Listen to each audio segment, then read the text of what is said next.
Hello, my gorgeous uggos. So excited for you to listen to this episode. You might notice that our sound from our mics cut out. We go to backup sound, which will be a little bit different on the air. Stay with us. We love you so much. I'm cozy as can be right now. I know, we're in our winter PJs. We're in our winter PJs today. Socks on. Socks on. I'm a sock person.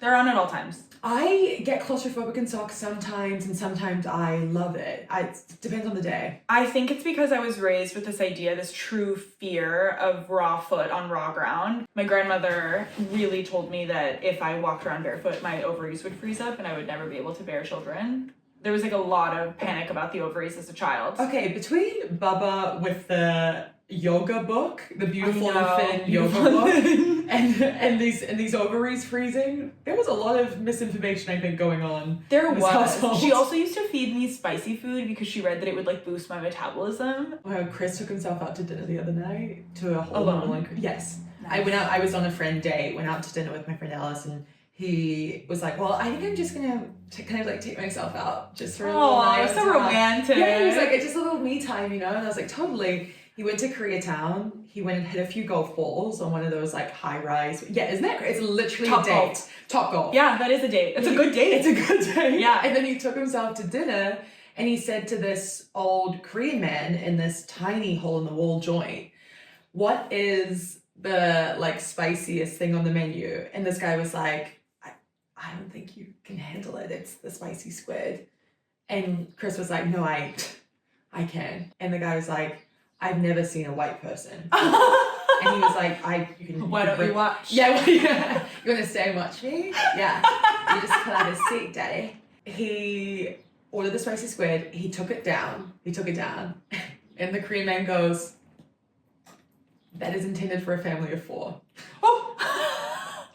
He called him fat. Chris came home so flattered. He was like, first of all, he'd never seen a white person eat something so spicy. Second of all, it was for a family of 4.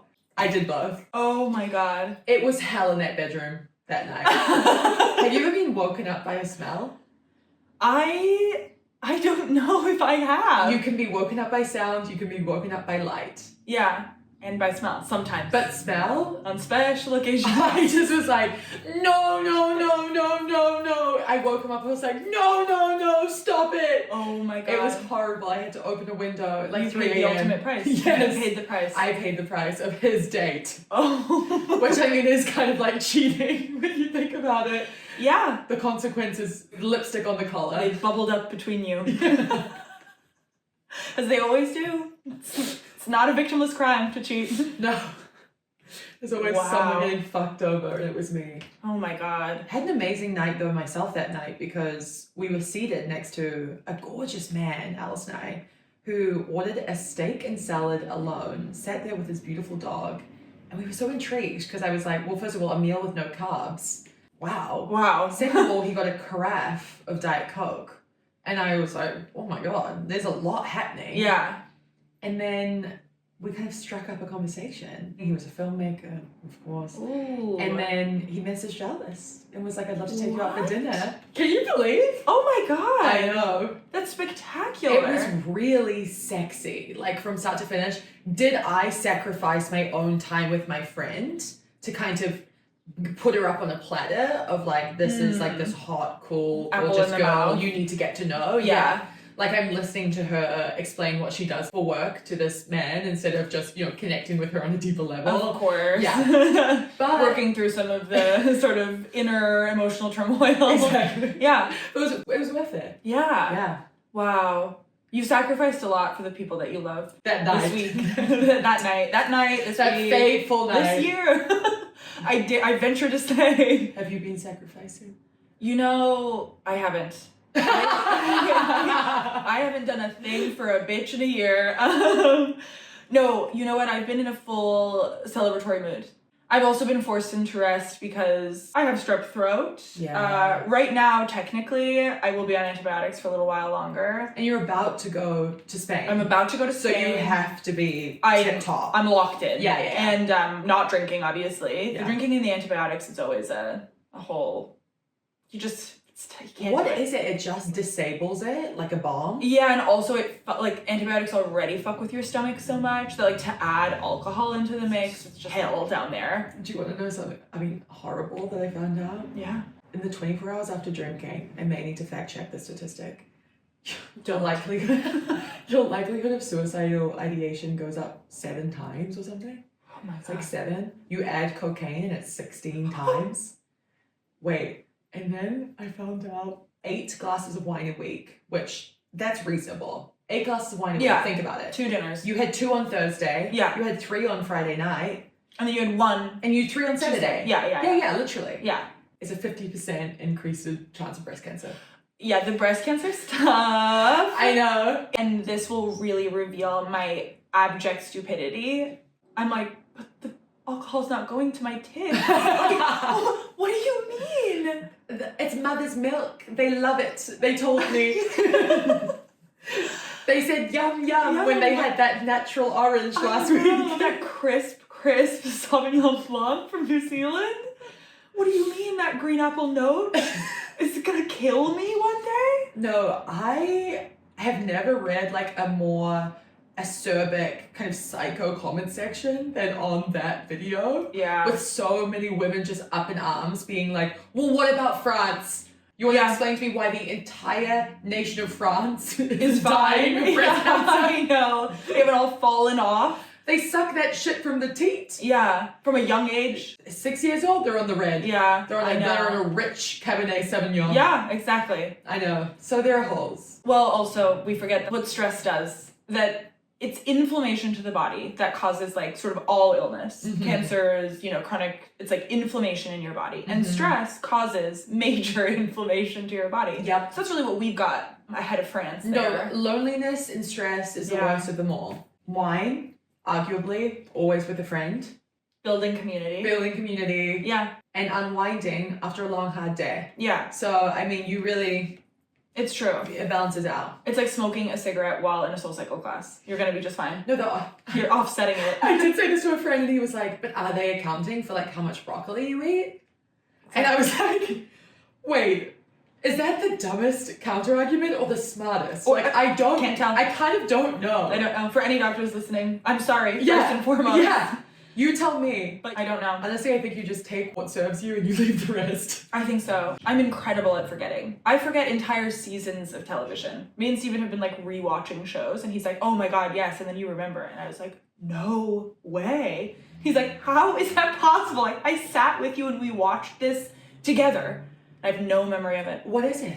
The Office. We're thinking of a Mad Men rewatch. And Oh, he's like, oh wow. god, in that 5th season. And I was like, what? I don't know what you're referring to. No, I couldn't tell Can't you. recall. Because I might start Gilmore Girls. He's never seen it. He's always been off-put by the title. Girls. Yeah. Free He's like, how yourselves. could I possibly relate? Unshackle yourselves, men. Watch it. It's delightful. The only season I feel he'll have a hard one is the one where Lorelai and Rory have that rift where they're not speaking. Rory Yes. leaves Yale. That's really the hardest. As a son to a single mother, I think that'll really bear down. Oh my god. Yeah. That show was made for him. I know. He needs to watch it. Exactly. No, that's so true. Well, I have my inspiration actually. Oh, God. I recalled it and it's on a night out and it's a positive one. And it's a story. You'll be so happy. It's not art. Okay. Which it could have been, but it's not. I witnessed something. I witnessed an electric exchange that left me kind of in awe of all parties involved. I was at Shortstop in Echo Park, right across the street from Bar Flores, Low Boy, kind of. It's a Dodgers bar. I'm right there with you. Yeah, they're on a weeknight. And this is a friend of a friend that I witnessed, a friend of a friend of a friend. And there's a pool table in the back, and there was a very, very sexy man who kind of like was lording over the pool table. He was sort of like the one that no one could beat. So it's like when you win, you get to keep playing.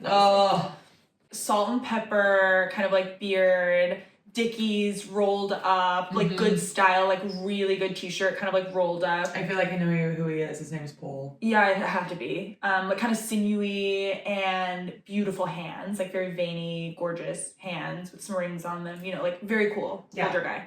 And this friend of a friend of a friend just so happened to be like very good at pool, very cute girl, dressed adorably. And she goes up and I feel like there was already, there's already a kind of thing of like, how good can a woman be at pool? But she is very good. She goes like every week and she plays.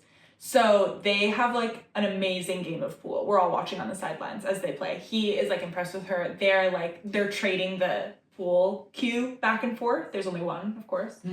I don't know where the budget. I know, it's real. It's affecting us all. So like as they pass it back, every time they have like a little exchange, and then like he goes and plays, she goes and plays. She almost beats him, and it's like the closest anyone came all night to beating him. Okay. And then they kind of had this like gorgeous tete-a-tete the whole night, where it's like he keeps playing, but then he'll like come back and like give her a little whisper. To clarify, this is not a friend of yours. This is just... No. I just like witnessed these two people have like the sexiest little meet cute in the whole world. It was like a rom-com in real life, and I was so impressed. It really, I think we forget what it is to just be in awe of another woman for having skills you don't have. Where it's like, I love to watch someone dominate something that I would fail at. I mean, to dominate a man too is like, it's deeply satisfying. I have a twofold inspiration based on a similar thing. Yeah. Which is my wedding this week. Oh my God. Yeah. We're not acting like, we're not in white. Yeah. But you should be. But it was deeply satisfying. A guy that I used to talk to, a French man. I never met him, but this is actually insane. God, I was like buck wild rogue, I feel like, in the like 6 to 9 months from my breakup until I met Chris. I was out there in the streets. Yeah, stomping the yard. So a regular step up in the rain scene out there. Yeah. No, there was a guy, I think he hit me up on Instagram, and he was French. And yeah, definitely, because it couldn't have been dating app. No, he was in Paris. He hit me up on Instagram. We talked on Instagram for a while, and then we started texting. We started iMessaging. And we just exchanged nudes, like back and forth, like videos. This is where it sounds like insanely pretentious, but he spoke Italian and French. And I think Spanish, God, it's like every European. Yeah. That'll be you soon. That'll be you next week. Yeah. Yeah. He spoke Italian and French, and I speak Italian. So we were texting in Italian, which actually felt so freeing because I could say like sexy stuff and not be embarrassed. I stopped talking to this guy in June or July of 2019. I met Chris in August of 2019. I didn't hear from this guy again. I think that he maybe ghosted me, like it just fizzled, like never spoke. He messaged me this week, the week of my nuptials. Wow, it always happens that way. It always happens that way. And what is insane is that at that time I was 24. I am now 30. Yeah. I have no idea how old this man is. Like he must be, for sure in his 30s. And he must be just trolling his phone, like in his phone, like looking through old notes, like just trying to like seeing who's out and about, who's out there. And he messaged me, the opening line was, And then in English, which is strange, we don't talk in English, I miss you. And I like considered responding in Italian, but then I was like, I actually really want to like bring this home. Yeah. So I said, lol, I'm getting married this week. This is sad. And he replied like, what? Like, oh shit. And then said like, this is sad. And I thought I slam dunked that interaction. Like I was like, I felt so good about it. Yeah. Blocked him immediately, was like, oh my God, killed. How hilarious. I was on cloud nine. Went out that night and was talking about it to my friends.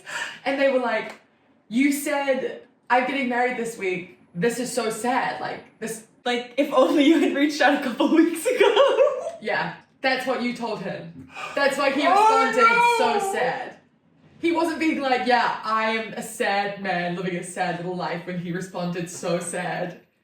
He was saying, yeah, this is sad. Oh, it's so sad you're getting married. Yes. Oh, I really thought I ate that. Like, what a beautiful chef's kiss of a reply being like, you sad little soul. Yeah. Enjoy eating my little crumbs off the ground. Oh. No, my blind spot is I knew your intention so clearly that it didn't occur to me to read it in another way. No, you know me so well. You can read I was like, I know exactly what she's trying to say. Yeah. It didn't occur to me to be like, well, what if I was a stranger reading this? You know my literary tone. Yes, I do. I'm familiar. Yeah. Oh my God. No, and it was one of my inspirations because I just thought, my God, everything comes around. I'm going back to New York to get married, and I was talking to this guy in New York, like it's all there, it's all happening. But my second inspiration was that I had to find a look for after my wedding. Yeah. And I found this little dress and I was like, oh, perfect. It's kind of like a clubby little dress. Like looked at the measurements, was like, okay, sick, ordered, say no more. It arrives and I pull it out and I go, oh, it's, I don't know, it's kind of like it's bungee cord inspired. Ooh. Like, oh, okay. And I go, oh, it's got a built-in bodysuit. Like, I've never seen a dress with a built-in bodysuit. Like, why on earth would it need this? There are no cutouts. It's just a mini dress. So I'm like, okay, well, we'll just give it the benefit of the doubt. I pull it on and I'm like, cool. I get to like, you know, maybe my rib cage area. I'm like, pull it up. It comes below the nipples. Oh. That is how short the bodysuit of my wedding dress is. You whore. My wedding dress. And I'm like, what the who? What man? You know what? The French man. That's who designed it. Yeah, he designed it. I was like, what the fuck is this? And so I thought, okay, well, there's no time. I leave in, 3 days. Yeah. I can't order anything.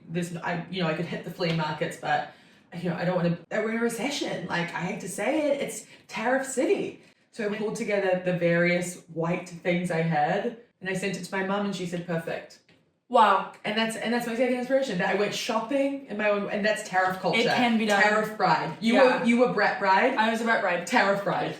You barefoot, walking through the streets of New York like Cosette. Little match girl. Yeah. Outside City Hall. Oh my god. That's where I'm at. Wow. Love is in the air. Yeah, love is in the air. And speaking of voluptuous women. Yeah. Sexy women. We both had sexy women. Sexy encounters. Yeah. Ooh, va-va-voom. And that, of course, was Scarlett Johansson. That's Scarlett Johansson. And that's what we're talking about today. Oh my god, I love this profile. Me too. But did you see that it got a lot of hate? Like, maybe not a lot, maybe I'm like overstating that. It got quite I asked ChatGPT actually, because I was just curious. Really? I was like, did this get any criticism? And it said yes, a lot. Oh. Because the writer, who's a woman, focused way too much on her looks. Which I can see. Which I really read as like a playful sort of take on the form. Yes. And I read it as being the everyman, which we tend to do, and being like the woman looking in and being like, this is how everyone sees Scarlett Johansson. Yes. This is how all of us see Scarlett Johansson. Yes. And there is a lot about her looks. Like about her shape and her form and her skin and how soft and her arms and... No, it's a little bit 90s Gwyneth Paltrow inspired. It is. But I wonder, it's all tongue-in-cheek though, right? That's what, it felt like a wink to me. Mm-hmm. And it felt like a wink, and maybe this is me like bringing in full bias, but the writer is Lily Analick, who's having a very big year right now. Babbitts v. Didion. She did this like joint memoir of these two women. So it's one of the 19 books I'm in the middle of. Fabulous. And she is really a writer that goes all the way in. I mean, she, prior to that, wrote Hollywood's Eve, another, like, a biography of Eve Babbitts. Like, when she's writing about a woman, she's going, like, all the way in. And she's, like, someone that clearly gets, like, obsessed in such a fabulous way that makes, I think, like, the best writing. Yeah. Of just, like, watching someone try to, like, fully untangle someone. And she had a very big podcast as well called Once Upon a Time at Bennington College. That's very cool. It's a narrative podcast? Yes. Yeah, like about a story that unfolded. Oh, cool. So yeah, she's very cool, very hip, and very gorgeous. Very gorgeous. Yeah. Oh my god, I know. Two beautiful women. A beautiful woman writing about another beautiful woman. Nothing sexier in the world. Yeah, like chocolate pudding. Let's go. So Scarlett Johansson, I mean, in this moment, this profile is 2014. It's Vanity Fair. Let me just give you a sense sort of like what's happening in the culture in 2014. We have the Ice Bucket Challenge. We have Ellen DeGeneres' Oscar selfie. We have Kim Kardashian's paper cover. Yes. I know. Yeah. Big. It was huge. And I came into paper not long after that. So they were still riding the high of that shiny circular ass. Yeah. Like a globe. Kind of the best she's ever looked. Do you know she's full nude inside? Like the JJ? Full nude, like in the pages of the magazine? I didn't see. But you see, it's full frontal tits. Wow. Vajayjay. So she basically turns around. You know how she's back? Yeah. Front? Then she just switches up on the podium. And you just... Wow. Encouraged by Kanye. History repeat itself 10 years later on the Grammys red carpet with Frankenstein story. Oh my god. Oh oh my god, that's so scary. Another big wedding, George Clooney and Amal. That really had everyone was obsessed with that idea. It's like, what if a man married a smart woman? A normie. Imagine. Yeah. Imagine that. But good hair on her. Yeah, once there's good hair, everything makes sense. Yeah. Kate Middleton. Exactly. It's like, you can be the plainest girl in the world, but if you have good hair and a famous man marries you, God, that's true. we love you. We love you. Because a woman can appreciate a good head of hair. Like, everything else can be explained away with the good hair. They're like, well, not the best face. Great hair when you look at it. I know. And yeah. Do you think? No, I think as a culture, blowouts still reign supreme. A bouncy, straight blowout is... Victoria's Secret blowout. Yeah. There are so few curly-haired girls pinned to people's hair mood boards. So yeah, oh my god, also Gwyneth Paltrow and Chris Martin's conscious uncoupling was this year. Wow. I know. So much has happened. They've been consciously uncoupled for so long. I wonder if they're still on really good terms. I think they are, right? I think they are, because I've seen like her, because Dakota Johnson is now dating Chris Martin. It's like the three of them have all hung out. Are they still together? I think so. Dakota and... I hope. Oh, God, please, God. Please, God. So yeah, that was kind of everything. And then to give you a little background. Kind of a happy year. Yeah, it was very much like... Like nothing's really going on. All's fine here. Peak woke. Yeah. It's like... Yeah. But in the way that like didn't require Cyrus. anyone to do anything uncomfortable. It was like just like comfortably woke. Yeah. Like latter years of Obama. Yeah, like don't get out on the streets, but like, you know, definitely do a little hashtag whenever possible. Go on Twitter, yeah, for sure. Yeah. Girls are still on television, I think. I know, Yeah. which I have been watching. That was my strep throat watch. Oh, you started again? God, it's so fucking funny. I remember when I watched it young, I was so depressed by it. Yes. That is probably because I was living it. Like, Yes. that was my true experience. They were making fun of me. Exactly. And how dumb you are Yeah. when you're young. Like how unfathomably dumb. Yeah. And I was like, this sucks. Yeah. Bad apartments are so poor. And Yeah. oh my God. No. And I think for anyone unfamiliar with Scarlett Johansson's career, she's been around for a very long time. Like since 1994 was her debut. Oh my God, that's when I was born. I know. She played a small role in the movie North. She was 9 years old. 1996, she had like her breakthrough with Manny and Lowe, which got like an Independent Spirit nomination. And then she had other kind of like in the late 90s, early 2000s, Ghost World, which is kind of like a cult classic now, usually playing at like a hip movie theater once a year. And then it was 2003 that she got Lost in Translation. And that kind of like really launched her. And she is spectacular in that film. She is. It is like one of the most like beautiful, like quiet portraits. It's so, so beautiful. I need to rewatch it. Yeah. Yeah. And it feels crazy that she was in that and then she was also in Her, which feel like shouts across the ocean to each other. Yeah, partner films. Yeah.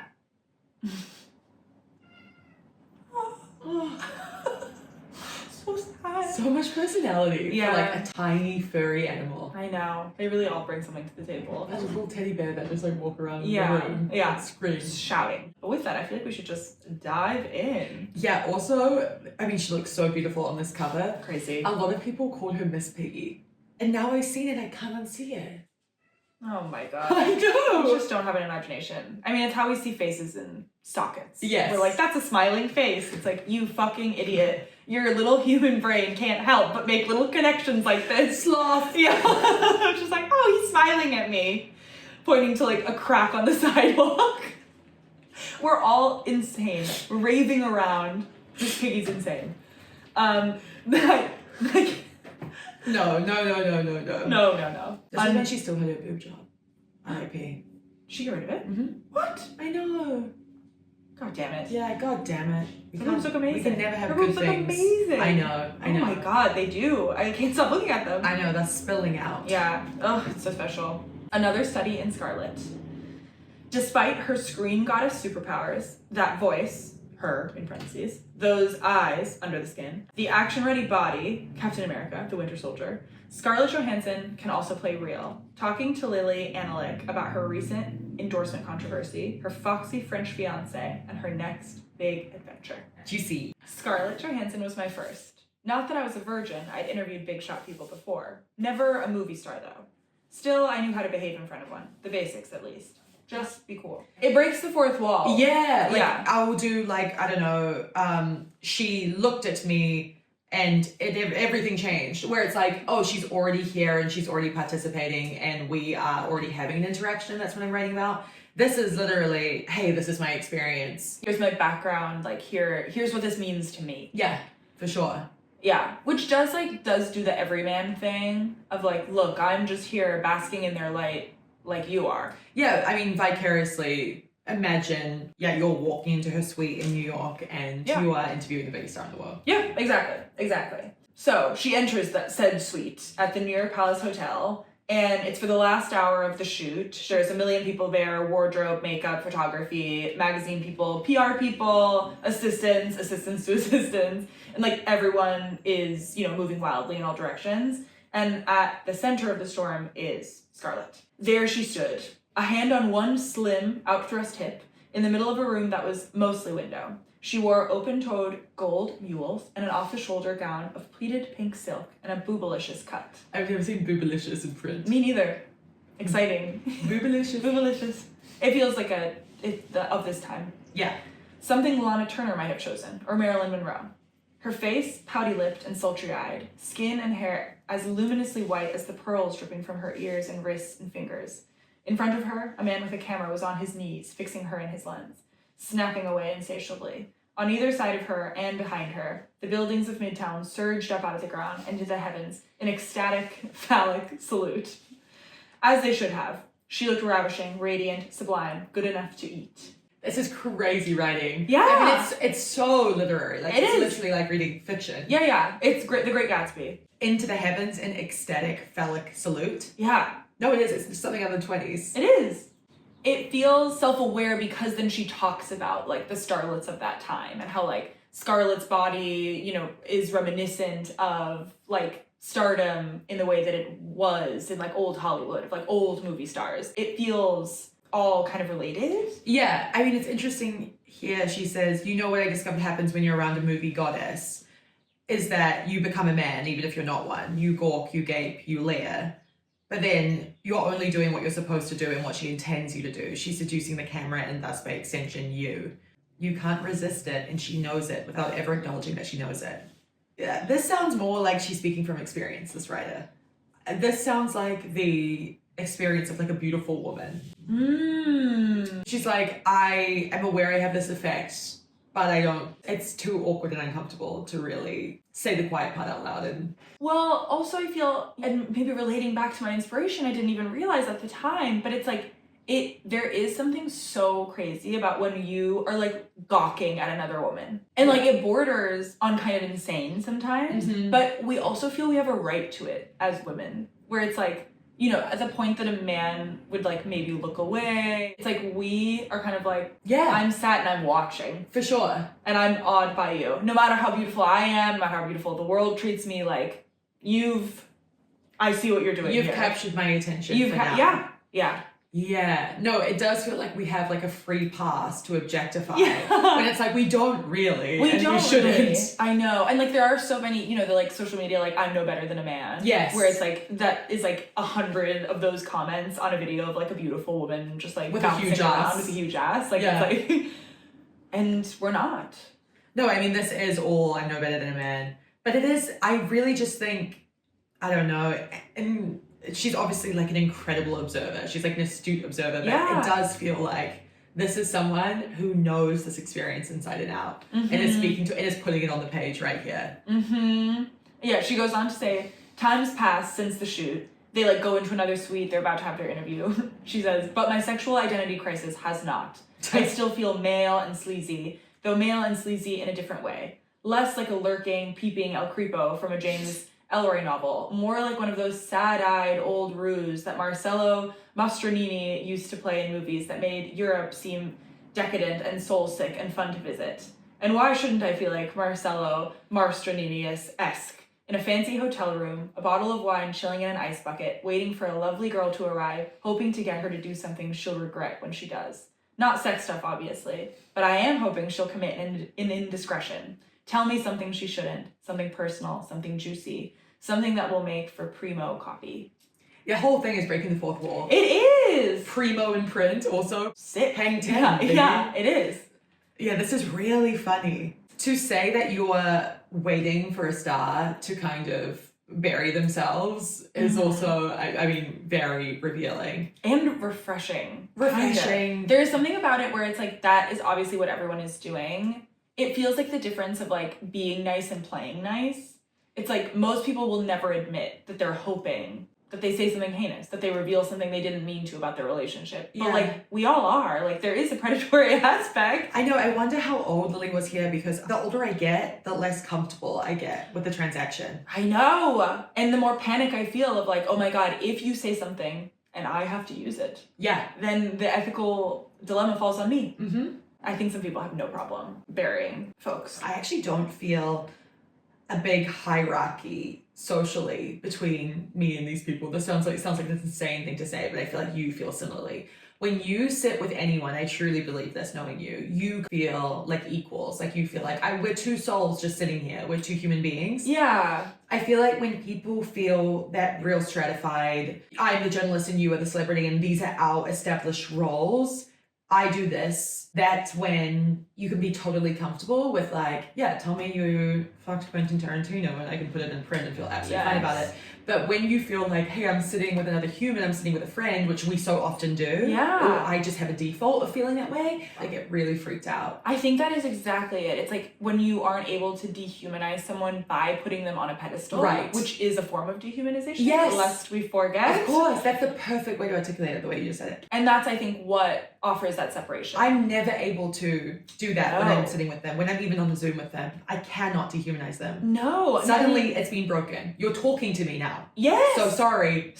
I'm sorry. Yeah. You're real now. Your two souls convening. Yeah. But I realize that because people talk sometimes about experiences of like, oh my God, I went to this party and like I felt so out of place there. Like everyone there was so like big shots, or there were celebrities there, or whatever it is. I knew you never feel like that. No. Neither do I. Yes, sometimes like I'm aware of the fact that these people are absolutely more famous than me. But do I think that I'm not worthy to be in the same room as them? It's like, what? Like, what do you mean? Why? No. And there's a difference between feeling like, oh, I have no friends in this room, or I feel lonely in this room, and I'm undeserving to be in this room. Undeserving to be in this room is like a wild way to feel. I think a lot of people feel that way. Yes. I say this on the Patreon, and anyone who hasn't subscribed, you should subscribe because it's the real tea over there. But I talk about a celebrity who I got some kind of like insider information on, and they said that she assesses you the minute she meets you and what can you do for her. And that is like a universal experience with the celebrity. And I just, when I heard this, thought, what a terrible way to be described. Like, oh my God. I can't imagine a worse way to be described. For that to get back to like little old me through maybe like 6 different channels, but it's still being not like an exaggerated portrait of a person, but kind of a bit of shit talking that I would hear about a friend of a friend. Do you know what I mean? Yes. That's what it felt like. No, that's one of the worst things I think that could be said about a person. Right? That and being called homely. I think those are 2 unforgivable crimes. Wasn't in Denzel like sad-eyed, the sad-eyed plump grayish woman? Yeah, the grayish sad-eyed plump woman. Also very bad. How could you write that I and would feel okay? Plump over homely though. Plump, there's an electricity to you. Yes. There's a buoyancy. There's something there. Victorian, plush, fleshy, kind of like, there's like, I pushing for the cushion to plump. I used wet blanket, and it launched a whole discussion about the meaning of wet blanket. Wet blanket is someone that like deflates the energy of a room. Like someone that just like not additive, only brings the vibe down. Okay. What is wet blanket to you? I think I got it wrong. Oh no. I described someone as a wet blanket, and I kind of meant like beta. That's in there. Okay. Certainly. A wet blanket can also extinguish the light in a room. Yeah, a wet blanket I guess is literally putting the fire out. Like that is what the meaning is. It's like we're assuming, but maybe the etymology of wet blanket is something totally different. Maybe it has to do with like a heaviness. They bring a heaviness to the conversation. Oh, it's just the heaviness. Yeah, it could be. Interesting. Which it is if you've ever tried to move a wet blanket. It's really hard. She's not a wet blanket though. No. But she is lush and curvy. And I take this personally. No gym bunny sinews on her. I knew you would. Like, I knew you okay, would. we can't have muscle now? Yeah, sorry, I'm strong. Okay. I can't lift a suitcase? I know. And I posted it on the page before. There are photographs of Marilyn Monroe in the gym lifting weights. I know. Well, they look like the 0.5 pounds. The small weights, but the weights nonetheless. The weights nonetheless. It's the voice that really captures Lily. Yes. And the fact that she's like relaxed, funny, and kind of foul-mouthed. Like she was on the shoot, she is with her now. And yeah, it's like she talks about how like it was a crying shame she wasn't cast as Daisy Buchanan. Was she up for that role? Because you know who was supposed to be cast was Blake Lively. She was dating Leo DiCaprio at the time. Baz Luhrmann is kind of still friends with Blake Lively, I think, because of that casting process. Wow. Can you imagine they'd gone to Blake? No, that wouldn't have been right. Have you been reading about the Jennifer Garner affair with Blake Lively? No. You missed it entirely? I missed it entirely. What's happening? Oh my god, stop the presses because I really had to show you something really quick. Okay, while you look that up, I'll share my research, which was that actresses who were considered for the role of Daisy Buchanan in the 2013 adaptation of The Great Gatsby: Keira Knightley, Blake Lively, Michelle Williams, Scarlett Johansson, Amanda Seyfried, Natalie Portman, and Rebecca Hall. I mean, Scarlett would have crushed it for sure, especially because it is a big thing in the book. Daisy's voice sounds like it's full of money. Yeah. Husky, rhythmic whisper. And yeah, I mean, Scarlett Johansson's voice, it's no shock that she was cast in her as a voice alone. I'm always struck by that every time I'm watching He's Just Not That Into You. It's crazy. It's crazy. It's like, I can't even do it. No, we can't. Unbelievable. We would embarrass ourselves. No, I need to show you this. So Jennifer Garner, I don't know when this video came out, Ivana, but apparently like Blake Lively and Ben Affleck had an affair while they were co-starring on The Town. Blake Lively and Ben Affleck had an affair. Oh my god. While he was still married to Jennifer Garner. God, fucking damn. And he was directing The Town, and he cast her in that movie. And there's this video that Jennifer Garner must have posted somewhere where she's talking to a statue of Medusa, and she says, "Here's where I come to commune with Blake Lively. How you doing, Blake?" You haven't seen this? It went so viral, dude. Oh my god. This is where I go to commune with Blake Lively. See how she's doing.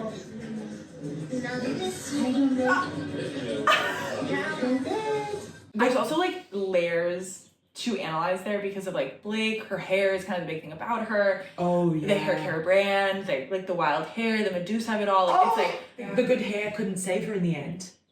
no, it can only do so much.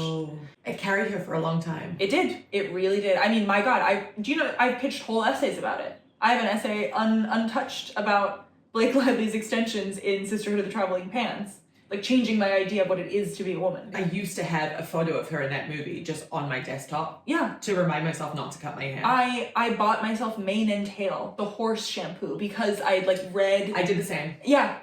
That's what she used. I just heard that it was the fastest way to grow your hair out. And I remember like going downstairs and being like, "Mom, like, is there any way that I could get extensions?" And she's like, "But you have curly hair. Like, what?" And she's like, I was like, I'll straighten it every day. I'll wear the extensions. I'll have my hair to here. Like, I will run down the beach with my hair out in 85-degree temperatures in Mexico at my soccer trip. Yeah. Everything will be never perfect. a drop of sweat. No. Never a drop of sweat. I will beat my soccer coach in the warm-up jog because I'm sprinting, and then I'll fuck it. And then I'll at fuck 17. It'll be perfect. It'll be perfect. Me who had never played a sport in my life, except for karate.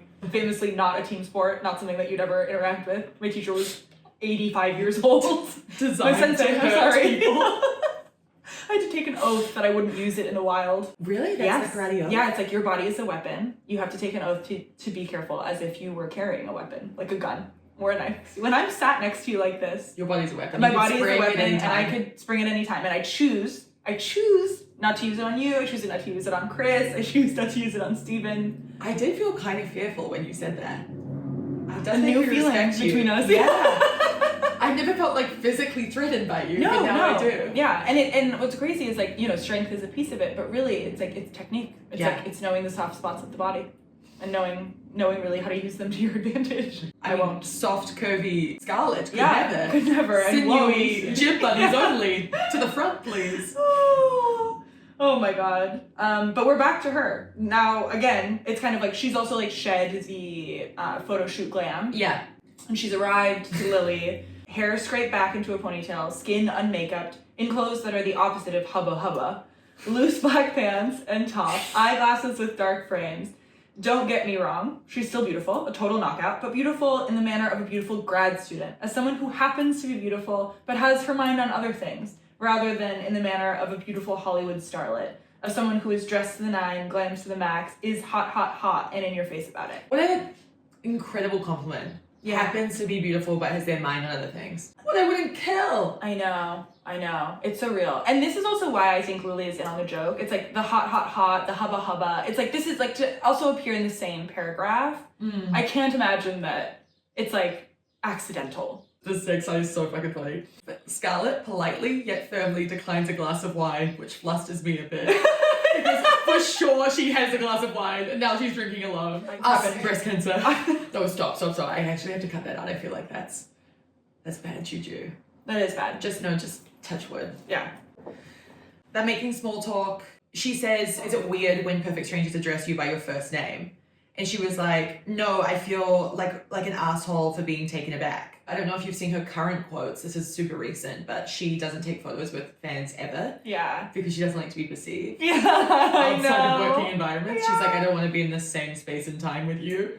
You know, if you're walking down a street and someone screams Beatrice, like you would be kind of like, who is that? Yeah. But the idea that that's happening all the time. God, someone saying Beatrice in the street? I know. You'd be like, ooh. Oh my God. What? Horrible. Yeah. It's too much. I wouldn't like it. Fame is just something that doesn't even remotely appeal to me. No.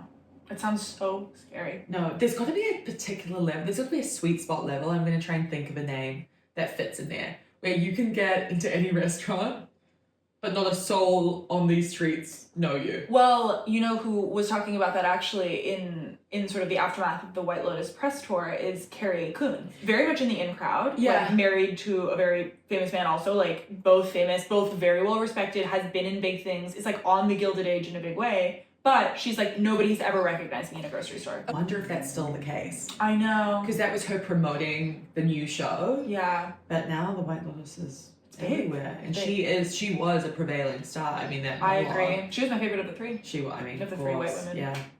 And then we kind of go into sort of Scarlett's background, which I didn't know. She grew up in Greenwich Village, which is rich. Sick. Yeah. She doesn't wear New Yorker like a badge, like so many of them do. So many are like, New York. Yeah. Born in the city, I'll die in the city. Yeah. She doesn't do that. No, she really doesn't. This was really fascinating, I think, was how she talks about her relationship with Woody Allen, how she was cast in Woody Allen's Match Point and was playing like basically a woman who should have been like a decade older. Like Kate Winslet was originally in the role and then she took over and she was only like 19 at the time, which...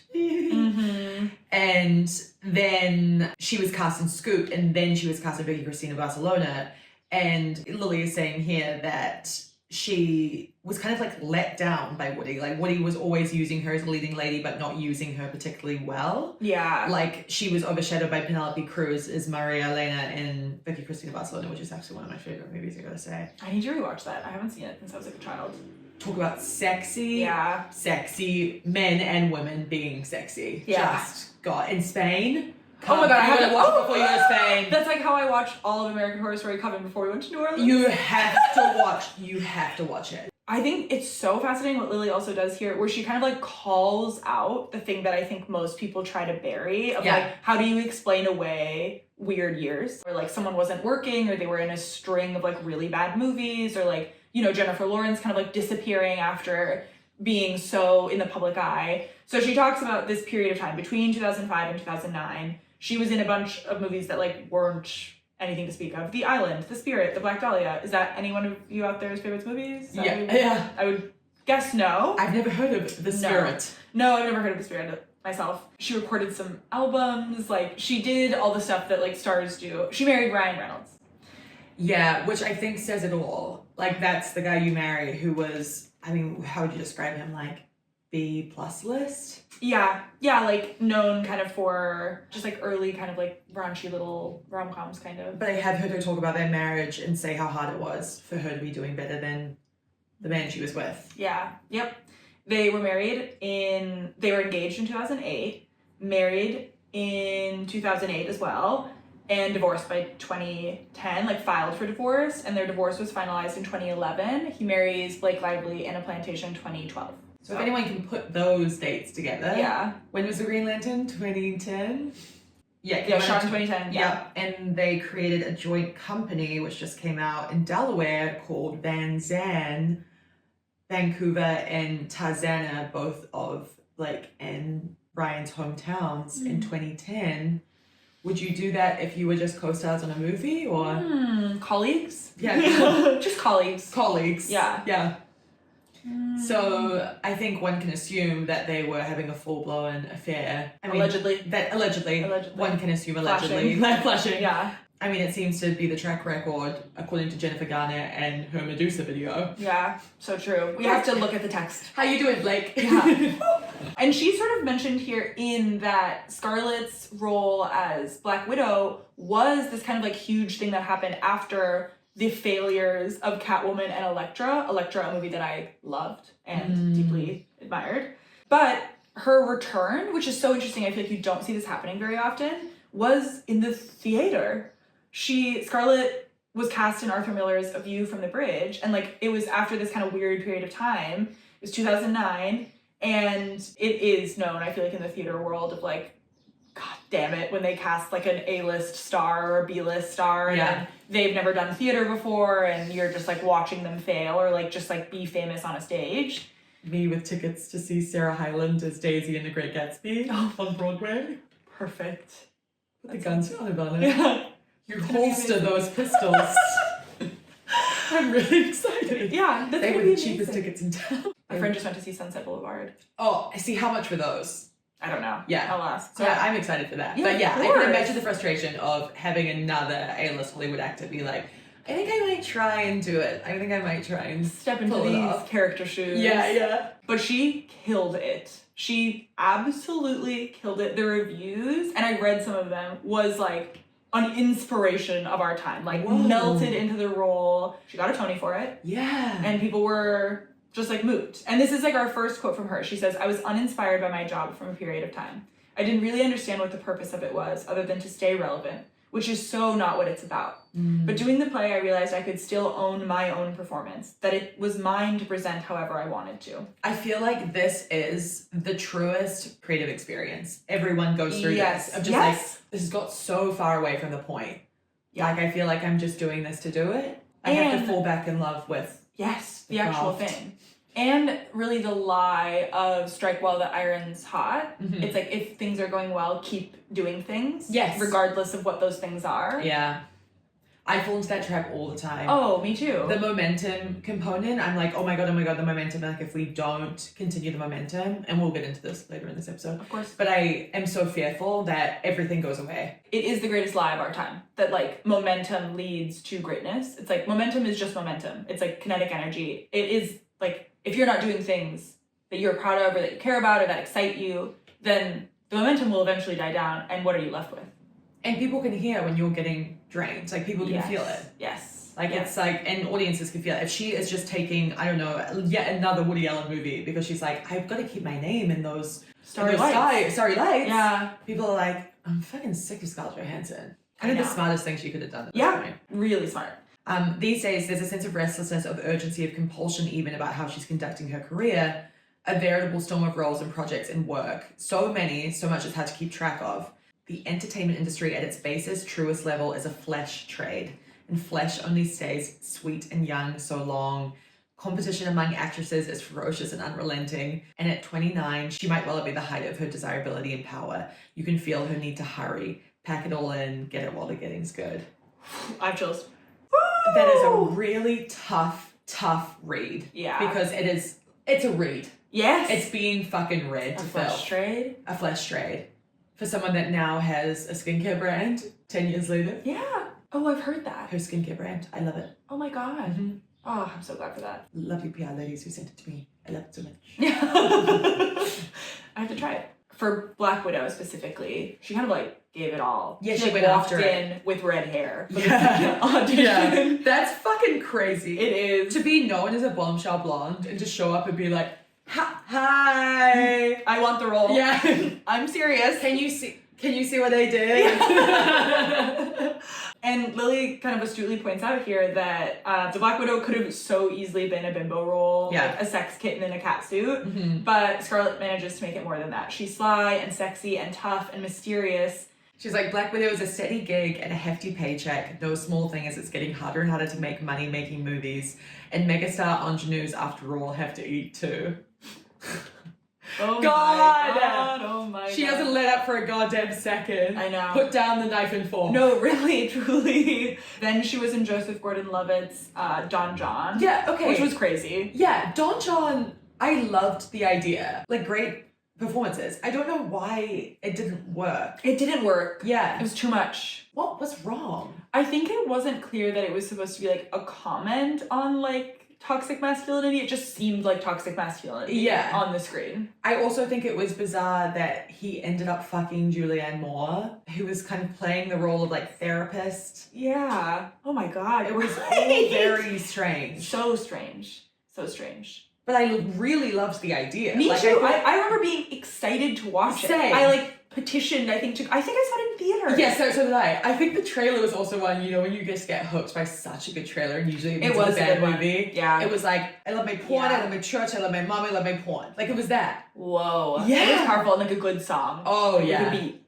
I was really paying attention to movies. Same. Her was such a big one for Gripped me. Gripped me. I was in the indie movie theater in Orange County every weekend. It was like where I went. It was my church. Because we were young. We were young. And we were just making our first kind of choices. Making About choices. films to watch. Yes. I think. And we wanted to go on dates and be like, you watch her? What do you know about I bought modern tickets cinema? for me and my high school boyfriend to go watch her. Yeah. And I was like, what did we think? That said. Yeah, About let's- sort of our stunted communication as a species. What do you think? Where are we going? Where are we Just going? technologically. Yeah.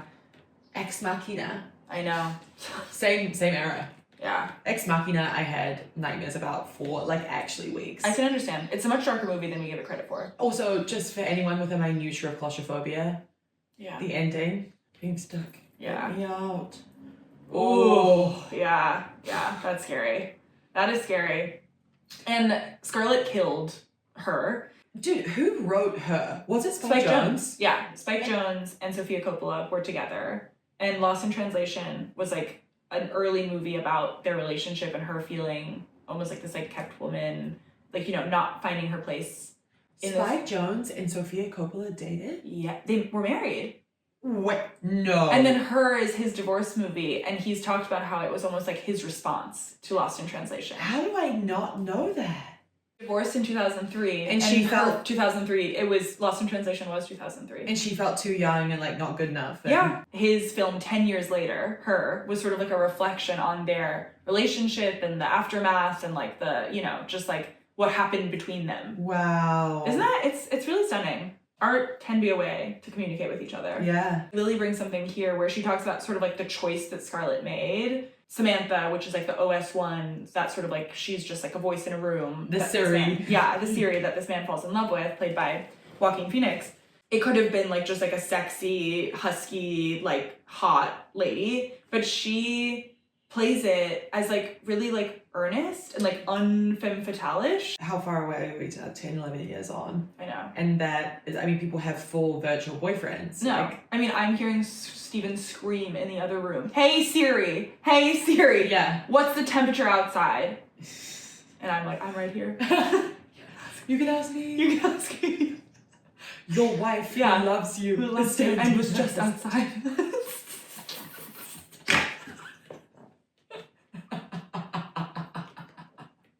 Me crying in the other room, folding laundry, like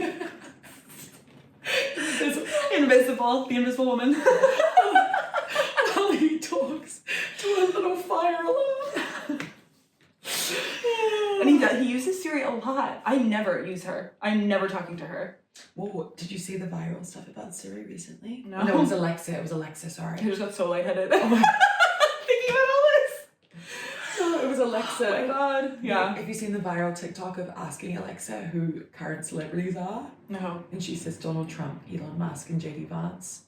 And like think about What? who runs Alexa. Oh my Mr. god. Bezos. Mr. Bezos. They're all in bed, four Yeah. of them. Little polycule. But she's also here to promote, which like for once in our goddamn lives, the movie that the star is here to promote is actually also fabulous. Under the Skin is one of the best movies I've seen, I think, in a very long time. I love that film. She's crazy in it. I've never seen it. It is unbelievable. It is like a movie that like, it's like a brain melting.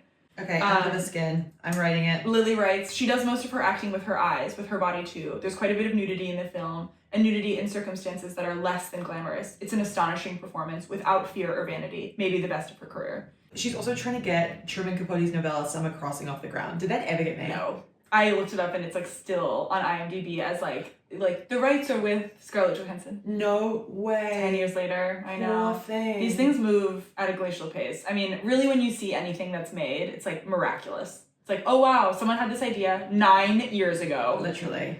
And then we get into a little touch of controversy here, which is all too relevant today. All too relevant, but also so situates us in 2014 because of how mild this controversy is. Yeah. And it reminds me of like this era and blog culture and how I used to be a writer at this time, because we used to pick up on anything like this and write about it. Whereas now the shit that is obviously happening is so extreme. And this just doesn't even scratch the surface. She did a deal with SodaStream, of course, which has a factory in the occupied West Bank. Yes. That's it. Yeah, that's it. And she was kind of their spokesperson for this bubbly water. She was being called the new face of apartheid. Mm-hmm. And she's upset about it. Also, she's like a Jewish woman, and like, I mean, she's also the global ambassador for Oxfam. The SodaStream controversy severed their ties. Scarlett goes into kind of like, there's a lot of anti-Semitism out there, is her like official addressing of this subject. And Lily is like, yes, that is true. And she's like, but I also believe that people's anger in Israeli occupation of Arab land is legitimate and real. I also believe that people's anger at Scarlett's association with SodaStream is, if not misdirected, at least not proportional. And then note, this shitstorm too would pass. Scarlett continued to stand by SodaStream, even though it meant her and Oxfam would call it quits. Then Miley Cyrus's Bangers tour started. On-stage antics included simulated oral sex with a guy wearing a Bill Clinton mask. The media had a new thing to wring its hands over. Yeah. It was light fare. Yeah. It was really, we had nothing going on. We were bored out of our minds. Yeah. And I mean, this happens often because the occupation of Palestine has been ongoing. It's not something that like started a year ago. So people have been criticized for like having shows in Israel. Like musical artists have to contend with like, will you play in Israel? Like, does that mean you like tacitly support Israel's agenda? Do you remember Lord? Yes. Yes, that's exactly what I'm thinking about. Got taken down. Yeah. Yeah. And I just love the way that Lily breaks the fourth wall every 2 seconds. She then says, sensitive topic number 2, Scarlett's engagement to journalist and ad man Romain Durliac. I don't know. Yeah. When I mentioned his name, my tone is tentative, borderline apologetic, been there, because her love life is none of my beeswax. I have no right to ask her about it, and yet that's exactly what I'm doing. I see a wariness creep into her eyes. She doesn't shut down though, so I keep going, pointing out to her that he's foxy in French. That is so iconic, just to be like, how's your boyfriend? Super hot. So Saw hot. that he was hot. Really, really hot. Good for you. Hot. Really hot. Yeah. Yeah. I mean, she's like, yeah, he's really hot. That's what she said. But she's been romantically linked to at this point. You want to hear this roster? Josh Hartnett, Jared Leto, Sean Penn, and obviously Ryan Reynolds. That's hot man. I love to see hot man with a hot woman. You know, like it's really frustrating when I just see a lot of hot women with okay men. Yeah. It annoys me. It's deeply annoying. Like you and Steven careful. Which camp do we fall? Are so beautifully matched, like attractiveness wise. It is deeply satisfying. It is so, I feel pleased with where we're at. It's pleasing. Yeah, I would say the same of you and Chris. That's kind of her boyfriend, is like where we... Yeah, so she is pregnant, I guess, now. Johansson and her fiance, Romain Durliac, are expecting their first child this summer. But she's like, he's in the whole art scene world. It's nice that we can enjoy each other's worlds. We don't have to deal with like these crazy conflicting schedules. And she was like, and actors in general are obsessed with emotions. It sounds like she's fucking over actors. Yeah, understandably. And to end up with like Colin Jost, like a comedy writer, feels like, that's somewhere in between. Yes, totally. Oh, holy shit. Have you seen Romain? No. Oh, he's really hot. Is he really hot? Yeah. Oh my god. Thank God you looked him up. I didn't think to. Oh wow. Yeah. Oh wow. Let me like pull up another photo. Yeah, like, that's a hot man. Yeah. Oh my god. That's like hotter than Ryan Reynolds. Yes. Okay, yeah. She really didn't like stoop too low to get this like French journalist. No. Okay, yeah. Wow. Okay. Oh my god, and a journalist. Yeah. Wow. Fabulous. Colin Jost is cute too. I think he's cute. He is. It's funny because all these guys kind of more or less look the same. She has such a type. Yeah. She It's actually kind of a cookie. I was It's a just cookie about type. to say it's the cookie type. Yeah, it is. She loves the cookie. Like that is Ryan Reynolds meets Colin Jost. Yeah, it is. It really is. That olive skin, brown eyes, brown hair. Yeah. Yeah. Wow. Wow. Wow. If I was Ryan, I'd kind of be like, whoa. Yeah. It would That'd be hard on all of Steven us. Yeah. with a curly-haired, brown-eyed Eastern European vixen. I know. What is this? Well, Steven does really have a type. brown hair. Oh yeah, Lorelai. No. Yeah, kind of. Yeah, kind of. And all of us, I'm afraid to say this out loud, all of us are journalists. Wait, what do you mean? Like, all his, The girls he dated. yeah. And they look like you? They look, I mean, not like me, but they're all brown-haired, brown-eyed journalists. Wow. I'm the witch. You're the witch that I'm the got witch. him. I'm the witch that got him. You're Medusa. I'm Medusa. I am. Some girls out there being like, this is very good. Yeah. Being with a brother. I know. I know. Wow. Yeah. Okay. Back to Romaine. The final fourth wall, where she really kind of shatters it this time, where she says, like, she turns the tape recorder off. You know, she didn't, obviously, Scarlett didn't reveal to her that she was pregnant. And she realizes kind of like, wow, like, I was kind of with two different Scarletts. Like, during the photo shoot, there was Scarlett the star, the persona that's pure artifice, and it takes, like, all the beauty and sexuality and glamour that she naturally possesses and heightens it. And that persona is not meant to really be seen up close. And then during the interview, there was real Scarlett, but real, Lily writes, with quotes around it. A persona that likely resembles who she is behind closed doors without being quite that. I understand why she'd need the second persona, a mask with her own face painted on it, basically, and why the wearing of such a mask would be necessary, if not to her survival, then to her sense of self. Though maybe for her survival too. Fame and celebrity can tear those who have them to pieces. Just look at Marilyn Monroe, just look at Lindsay Lohan. The second persona allows her to give you what you want. Intimacy, revelation, nakedness, the illusion of those things anyway, which, as it turns out, is close enough. Which, as it turns out, you'll take, while allowing her to maintain her privacy in midst of public display. It allows her to maintain, as well, her mystery. And mystery is essential to stardom. It's what gives the power to fascinate, beguile, Fascinate? fascinate. Oh. Fascinate? I was like, that's Oh my that's god. quite a My normal dyslexia. word. I just You read it as like facsimile. I think. facsimile. I Yeah. did. I'm so sorry that you guys have to hear that. I don't know what to say. Oh my god.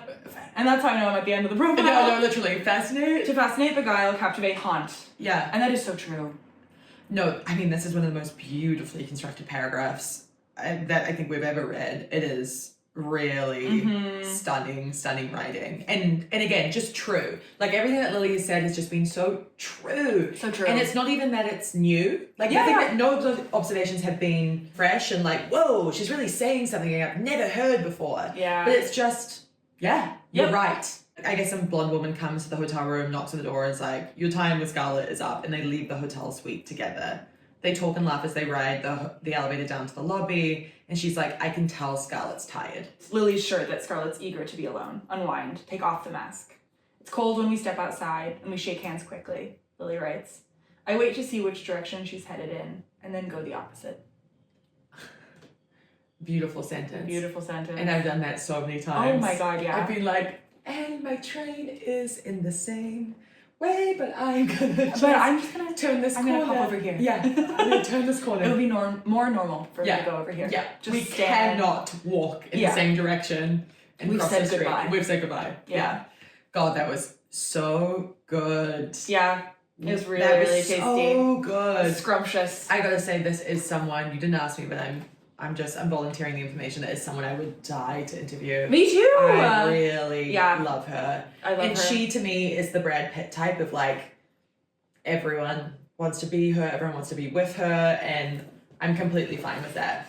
And she does have like real mystery to her. Yes. Which not every starlet does. She's not a confessional starlet. Like I didn't even know that she was from Greenwich Village. There's like all this information that floats in the ether but isn't connected to her necessarily. And her beauty, the criticism this piece received is reductive because, yes, it was focused on her appearance, but it's not just her appearance. It's this overall allure that she has. Like, she is enchanting. Yeah. It's not just the face and the body and the voice. It's an aura. It's someone that if Chris left me for Scarlett Johansson, I'd be proud. I'd wear it as a badge of honor. I'd wear it in my Instagram bio. Yeah, of course. My ex-boyfriend is now doing Scarlett Johansson. I imagine. Nothing sexier in the world. Yeah. She is just the best embodiment of femininity that we have, kind of. Yeah. And just gorgeous. I can imagine being taken with her like this. And it seeps into even her voice. I know. And that's something you can't fake. That's something that God kissed down. God said, you want a little something extra? Yeah. What a profile to conclude our season on. I know. We're taking the summer off. I think that sounds maybe longer than we intend. Yeah. We haven't had a break, we realized, since 2020, this time 2023. We made our first season of 12 episodes. Yeah. And then we went, see ya. And we stepped away for months. Yeah. And then we came back and we never ever took a break again. And we got to this point and we're both traveling. Ivana's going to Spain. You're just getting married. We've got to start. There's going to be another way to say it. But I'm going to New York and South Carolina, and we were like, okay, this is the perfect time. Yeah. We take a little break, we recalibrate. But for our Patreon subscribers, you can continue to hear us. We're going to do episodes every week, our little bonus apps where we talk all the shit about ourselves, but also the celebrity gossip that we hear around town that is going to live there. And then we'll be back in a couple months with new episodes. Exactly. And we thank you for your patience and love and kindness of us, because we're people who have like needs, and you know, I think it'll be really lovely. And also it'll give us the time to like cook up, you know, little fun things, ideas, like read. I haven't like done one of our deep dives of when I'm like in the archives and excavating profiles in a while. Exactly, we're responding to the news, we're looking for who's relevant, and then we're just trying to like pull something out of the crevices of the magazine pages. I was going to say something far more guttural. Yeah. But no, I think this will be really exciting for both of us, and I know that we've pushed the Patreon so goddamn hard, but we're also just really excited to kind of really lean into the Patreon and have fun there. And also be like writing on there. Yeah. Like have like a little space just for us and our thoughts, our little joint thoughts. And to the uggos who are just ignoring our tiers and making up your own costs on the Patreon, you are insane. I'm in awe. I'm in awe. You're just like choosing to pay $1 million for no reason. We are just in your eternal debt. That is just so delightful. Yeah. We love you. But we do have tiers where you get different things. And our top tier A-list uggos can request profiles from us. And we have done a couple that have been requested. So head over there to keep hearing us. And in the meantime, we can't wait to see you again in a couple months. We love you so much. We say it every week, but we truly fucking mean it. Thank you for being on this ride with us. We have so much fun doing it, and we will keep doing it. It's just been a dream, and it's for sure made me smarter. Oh my God, yeah. I hope it's made you smarter. I pray. I also had so much fun today. To go out on the bodacious breasts of Scarlett Johansson, just to be bouncing along into the sunset. Yeah, I know. Off to the ocean we go. 2 little buoys. Like on the Dune worm. What a powerful visual. Okay, goodbye. Goodbye. See you soon. The Dune sandworm.